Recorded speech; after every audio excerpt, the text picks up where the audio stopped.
Morning class 9।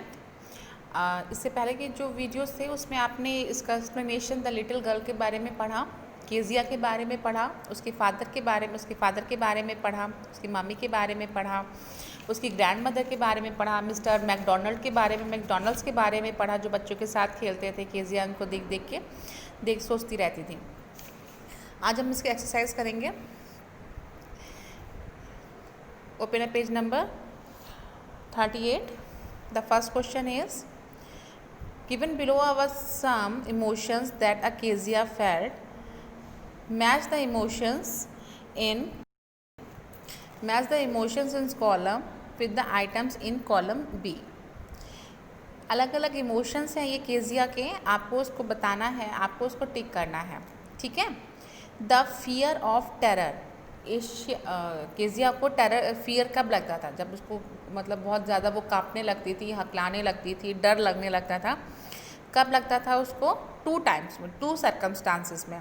First is noise of carriage grow, ठीक है। जब उसको first is the fear of terror, कब उसको होता था? जब उसके फादर्स आते थे, फादर कम होम देन, या father stretch out on the snoring, जब फादर अपने ऊपर पेपर रखकर खर्राटे लेते थे तब उसको बहुत डर लगता था, और जब फादर घर आते थे तब भी उसको बहुत डर लगता था। तो फर्स्ट का आपका होगा 3rd एंड 4th। अब आइए बी पर। ग्लैड सेंस ऑफ रिलीफ, वो कब अपनी राहत की सांस लेती थी? 2 टाइम्स में। जब noise of the carriage grows, जब वो आवाज़ सुनती थी कि,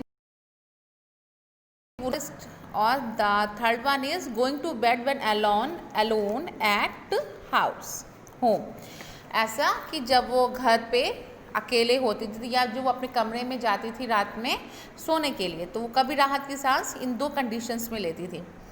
3rd, a funny feeling perhaps of understanding, उसको कब हंसी आती थी, कब उसको फनी फीलिंग होती थी?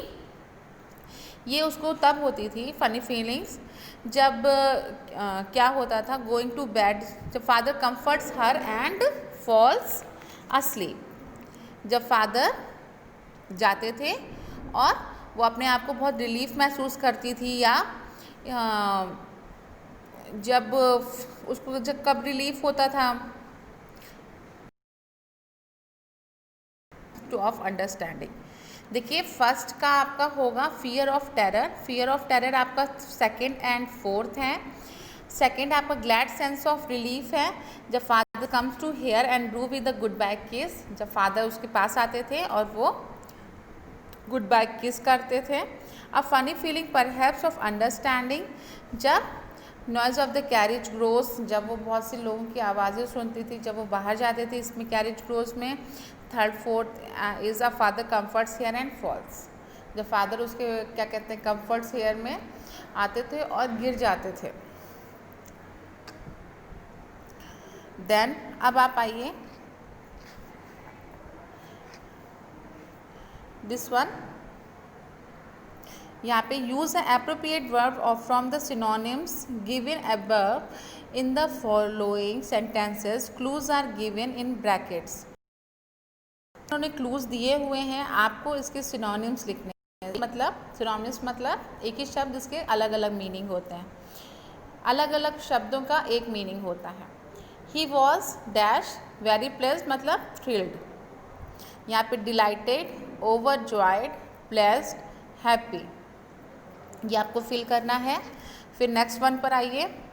The next one is this one, यहाँ पर आपको क्या करना है? यहाँ पर आपको ये आपकी जो वर्ड्स लिखे हुए हैं, जैसे देखिए लिखा हुआ है study of the following big of the following sentences. He was a big, the hands in neck specially this mouth, here big means large in size. Now consult a dictionary and find out the meaning of big in the following sentences. तो अभी इन्होंने जो अलग अलग शब्द हैं वो क्या कहते हैं? Big in the following sentences. The first one has been done for you are a big girl now. अब यहाँ पर क्या होगा? ओल्डर। तो यहाँ पर today you are going to take a bigger decision of your career, most important. Their project is full of a big ideas, innovation. Cricket is a big game of a country, popular. I am a big fan of Lata Mangeshkar, great. देखिए यहाँ पे जो big word है इसका एक अलग अलग sentences में अलग अलग मीनिंग है, ठीक है। I have a cook a bit more, my friends is big eater, क्या होगा ये, government. What a big heart you have got father dear, क्या होगा ये, जेनरस। ये आपके फर्स्ट एंड सेकेंड आपकी एक्सरसाइज कंप्लीट हो गई है। अब आइए पेज, नेक्स्ट पेज पे, पेज नंबर 40 पे। पेज नंबर 40 पर ये बता रहे हैं कि ये रिपोर्टिंग है, एडवाइस, ऑर्डर, स्टेटमेंट, ये सब चीज़ें हैं। अब आपको इसमें बताना है कि इसमें रिपोर्टेड वर्ब्स क्या हैं। Reported verbs, underline the verbs of reporting in the following sentences.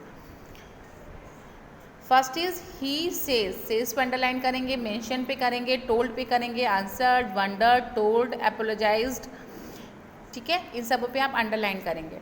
अब आइए सेकेंड वन पर, अब आपको उसको फिल करना है अलग अलग इसमें। I am not afraid replied, first में रिप्लाइड, सेकेंड में शाउटेड, देयर में वेलकम, थर्ड फोर्थ में रिमार्क्स, फिफ्थ में suggest, and this is sixth में ऑर्डर्ड। ये आपकी एक्सरसाइज कंप्लीट हो गई है बच्चों। अगर फिर भी कुछ प्रॉब्लम हो रहा है तो फिर आप लोग बताइएगा, ओके।